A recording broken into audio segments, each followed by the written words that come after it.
Esse foi o melhor livro que eu li em 2025. Sem suspense nenhum, o livro em questão é Fidel e a Religião, escrito pelo Frei Beto, que são 23 horas de entrevista que o Frei Beto vai a Cuba. A família do Frei Beto tinha já um relacionamento relativamente próximo com Fidel Castro, e aí, estando lá em Cuba, ele consegue, em 2 entrevistas que somam essas 23 horas, conversar com o Fidel e lhe fazer perguntas sobre religião, principalmente, que é o tema do livro, mas não só isso, como também sobre a infância do Fidel, como era a família dele, como foi o processo revolucionário, como foi nas vezes em que ele foi preso, como foi o planejamento dessas revoluções. Então, assim, este livro é basicamente escrito pelo Fidel, né? Porque, um exemplo aqui, temos uma pequena intervenção do Frei Beto, e isso aqui é tudo o Fidel falando.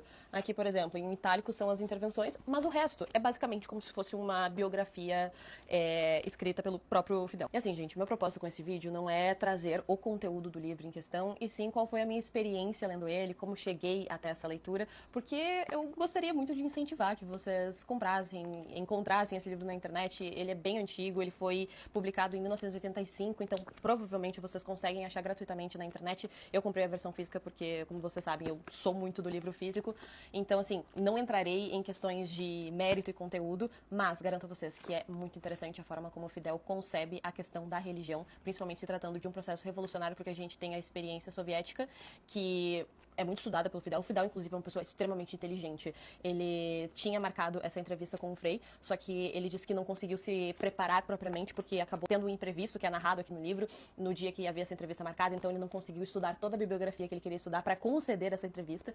Ele é uma pessoa, assim, que tem uma bagagem intelectual absurda. Ele é formado em Direito, é filho de uma família bem abastada, latifundiários, pode-se dizer, e as terras da sua família foram divididas durante o processo revolucionário.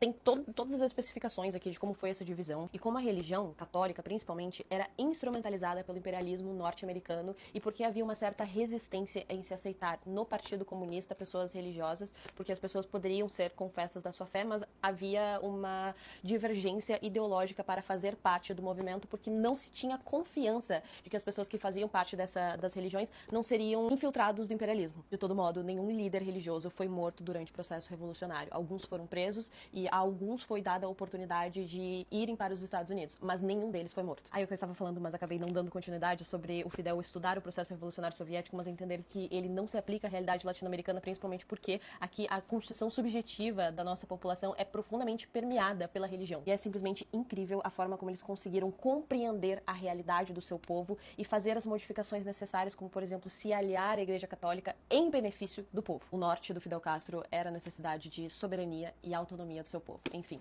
leiam.